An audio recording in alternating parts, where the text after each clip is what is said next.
I will share some of the most effective and valuable tips and techniques for consistently producing high-quality products in the printed circuit board assembly process. As you know, wave soldering in the printed circuit board assembly can be a complex and challenging process, and with the right approach, you can achieve consistent results.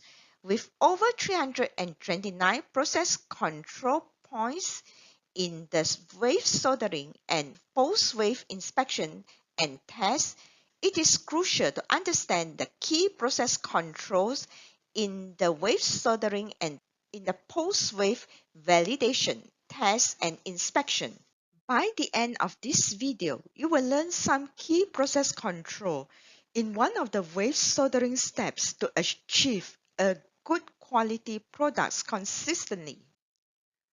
Let's take a dive into the world of printed circuit board assembly wave and test process and explore the areas that require utmost control to achieve consistently high quality products, starting with manual insert to insert the through-hole component on the board, followed by the wave soldering process itself, post-wave visual inspection, integrated circuit test, functional test, panel separations. In this video, we will uncover the secrets of manual insert, which is an operator-dependent process where the setup must be mistake-proof to minimize human error.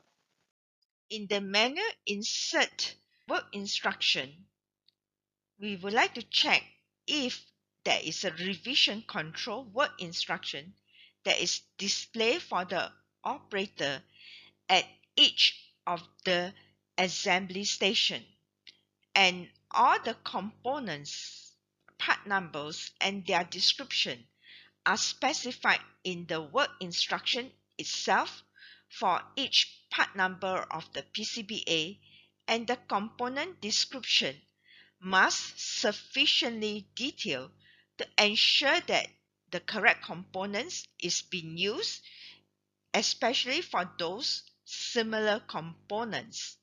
And the reference designators and the quantity per the part number must also be specified in the work instruction, such as where is the location of the insertion and how many parts that needs to be inserted, and the component polarity or its non-existent, that means components that do not need polarity confirmation, must be specified in the work instruction, and the components in the work instruction must be listed with appropriate order of insertion, such as if component A is to be inserted first, that means it must appear first in the list of the component in the work instruction, and the layout, the bins defined for each work instruction must also follow accordingly. That means bin A should come first for component A that's first inserted onto the board, followed by if component B is the second component that is inserted into the board, then the bin layouts, the B should be next to the A in that order. If you want to uncover more secrets about the PCBA and SMT process, make sure to hit that subscribe button and the like button right now.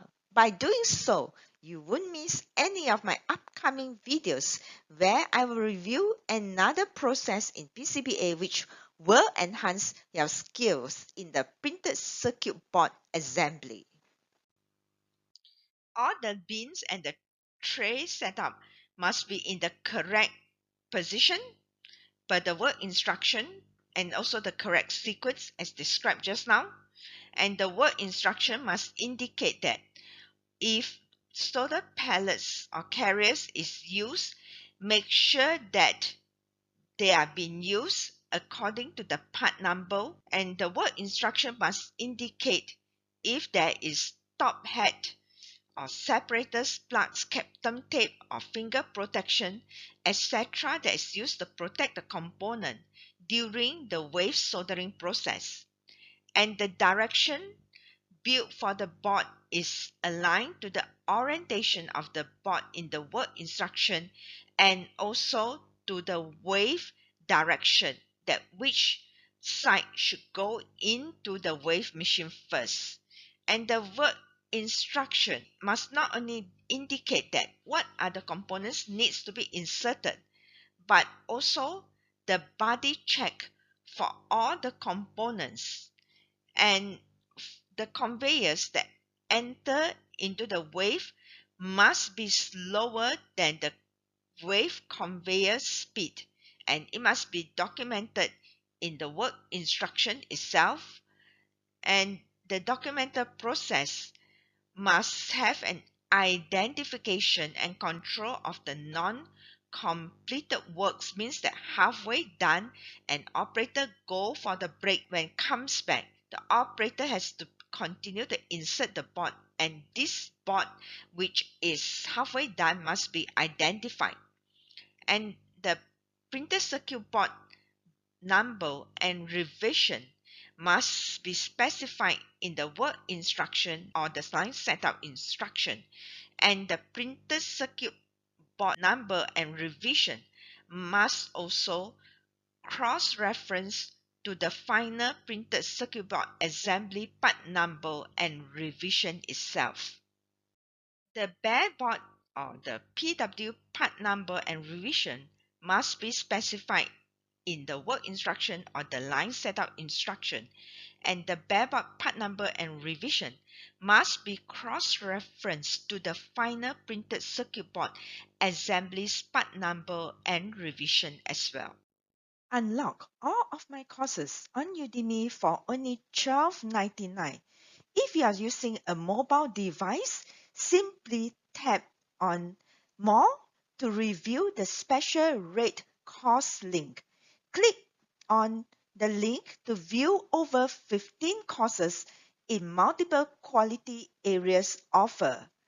For desktop user, you can scroll down and click on the link to download the course list. You can then click in the list to get the special offer rate. Do you want to learn the secrets of achieving top quality products in PCBA wave soldering and test process? Look no further than my expert course on process control and quality auditing for the PCBA wave and test process at Udemy. With my comprehensive course, you will gain invaluable insights to more than 320 control points, from manual insert, wave soldering, post-wave inspection, integrated circuit test, functional test, panel separations, required to achieve consistently high quality results, particularly for advanced applications in electronics, automotive, and beyond. Enrolling in my Udemy course is the perfect way to take your skills and knowledge to the next level. You will receive a complete QPA checklist for mastering the PCBA wave and test process audit and control, along with in-depth explanation that cover all aspects of the QPA checklist. Plus, with this affordable online format, you can learn at your own pace and on your own schedule, making it easier than ever to invest in your future. Click on the link below to enroll today. There must be a documented guidelines that describes how the station breakup is done at the manual assembly to ensure the line is balanced. The number of assembly stations required must be determined scientifically. For example, if you have 10 or 12 components for insertion, that means how many assembly stations should you use?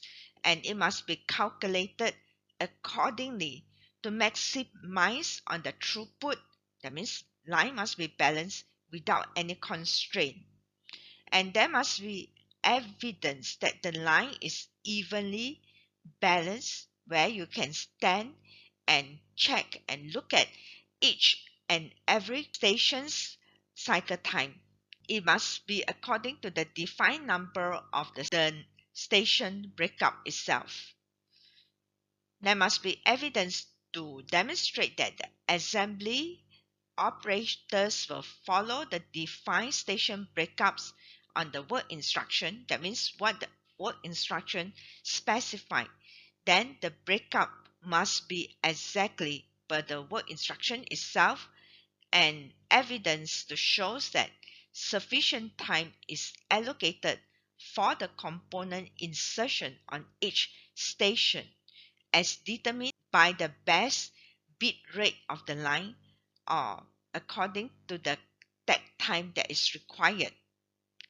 And the breakup must ensure that the insertion of the subsequent component is not restrictive or increase in difficulties, means that some difficult components should be inserted first, and the breakup must ensure that the snap-in type of components are inserted first or offline, because this is a difficult component to insert and it will have a slightly longer cycle time compared to those components where you just insert.